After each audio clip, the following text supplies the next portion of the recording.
Jackson County Human Resources Department confirms the Sheriff's Department has fired Louis Miller, head of the department's Criminal Investigations Division.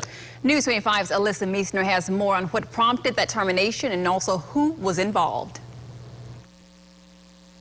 Jackson County Sheriff Charlie Britt says an internal investigation began soon after a complaint was filed alleging Louis Miller had violated department policies involving the disposal of diesel fuel stored on Singing River Island. Investigation did find some improprieties as far as departmental regulations, procedures, and following orders and instructions.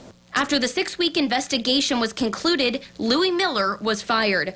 According to the sheriff's office, the investigation included, quote, consultations with the local Federal Bureau of Investigation's office, the district attorney's office, and the state auditor's office. However, Jackson County DA Tony Lawrence says in a press release issued late this afternoon, quote, the first time I was advised as to this internal affairs investigation was yesterday.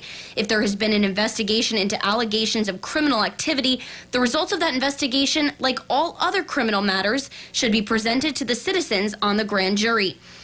The Sheriff's Department says the state auditor is now investigating the case. Sheriff Britt was named interim sheriff in January after former Sheriff Mike Bird's resignation and criminal conviction. The Sheriff's Department has had a cloud over it in the past. One of my goals since I've been here since January is to repair the image of the Sheriff's Department. We've gone to great lengths to have transparency, honesty, and show the public that we're going to do the right thing. While Sheriff Britt says Miller was fired because of the internal investigation, Miller's attorney says the former deputy's firing was politically motivated and improper. That was Alyssa Meisner reporting. Well, the controversy continues in the Jackson County Sheriff's Department over the firing of Louis Miller. Today, Sheriff Charles Britt reaffirms Louis Miller was fired after an internal investigation found Miller violated several departmental policies, not because of political reasons after all. But Miller's attorney says that he was simply following Britt's orders and has audio recordings to prove it. News 25's Alyssa Meisner brings us to the story. Former Jackson County Deputy Louis Miller is not leaving quietly after being fired this week from the results of an internal investigation of diesel oil on Singing River Island. Miller says there's more to the story. Last week, before the investigation was completed, Miller secretly recorded a conversation with Britt about the diesel oil. I don't think there was a problem with the way that, if there was a problem with the way we discussed doing it, and it happened that way, then that's on me. You're right. Here, Britt says there was not a problem with the way the oil was handled and that he knew reports weren't being filed on the oil. The sheriff has known about the fact that there wasn't a report filed almost 2 months ago.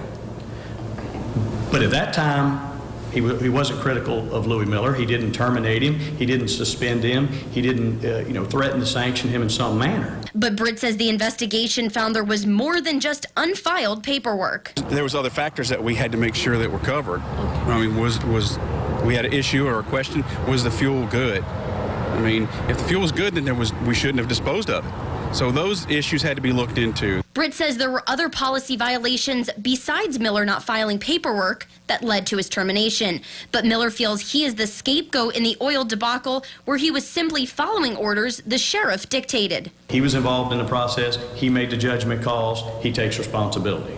Jackson County Board of Supervisor President Troy Ross says the Civil Service Commission is now looking into the sheriff's decision to terminate Miller to determine whether it was a fair decision or not.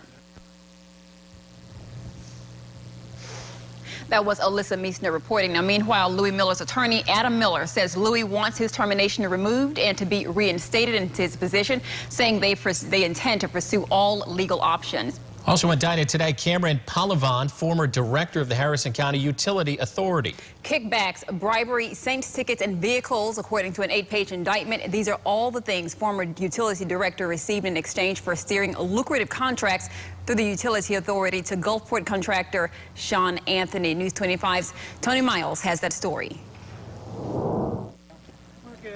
Cameron Polavon didn't have anything to say. His attorney, Gail Nicholson, only no comment, as the two walked into court for Polavon's arraignment on 5 federal charges. The former Utility Authority director faces 5 charges: conspiracy, bribery, honest service wire fraud, obstruction of justice, and false statement.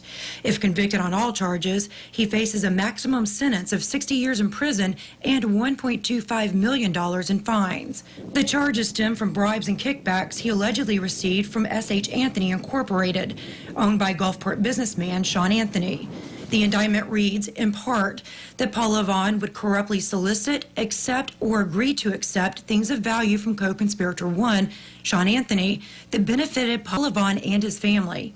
Paul Levon pleaded not guilty to the 5 federal charges. As for Sean Anthony, why do you think that Sean Anthony hasn't been indicted yet? Do you think he's turned over information to the feds that led to this indictment? Do you think that Sean Anthony will be indicted? News 25 has learned that a public auction is scheduled this Thursday to sell equipment owned by S.H. Anthony. According to this website, fuel tanks and trailers are among the equipment up for sale. However, News 25 cameras captured video of people inspecting equipment Tuesday at the business just off Seaway Road. We spotted several company-branded trailer beds leaving the site at high rates of speed. As for Paul Levon, his bond has been set at $25,000. His trial is scheduled for March 2nd of next year, and a pre-trial hearing has been set for February 9th. In Gulfport, Tony Miles, News 25.